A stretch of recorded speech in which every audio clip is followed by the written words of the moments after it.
शिर्डी येथे साईबाबांच्या दर्शनासाठी येणाऱ्या भाविकांना रात्री पहाटे रस्त्यात अडवून त्यांना शस्त्रांचा धाक दाखवून त्यांच्याकडून पैसे तसेच सोने लुटून नेण्याच्या घटनांमध्ये मागील 1-1.5 महिन्यामध्ये वाढ झालेली होती।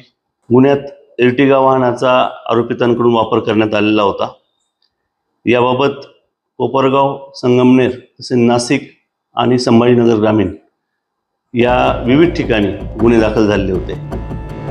गुन्ह्याचं गांभीर्य ओळखून स्थानिक गुन्हे शाखेला जिल्ह्याचे पोलीस अधीक्षक श्री राकेश ओलासर यांनी तपासाचे आदेश दिले होते। त्याप्रमाणे स्थानिक गुन्हे शाखेचे API थोरात आणि टीमने सर्व घटनास्थळाचे CCTV फुटेज आणि इतर माहितीचे आधारे कोपरगाव तालुक्यातील पोहेगाव येथील राहुल शिंगाडे, सुएब खंडीजोड, विजय जाधव याच्यासोबतच अजून 4 साथीदार म्हणजे एकूण 7 जणांची टोळीला ताब्यात घेतलेलं आहे। त्यांच्याकडून गुन्ह्यात वापरलेलं एर्टिगा वाहन, 2 एअरगन, 3 कोयते आणि 4 सोन्याच्या अंगठ्या असा ऐवज जप्त करण्यामध्ये स्थानिक गुन्हे शाखेला यश आलेलं आहे।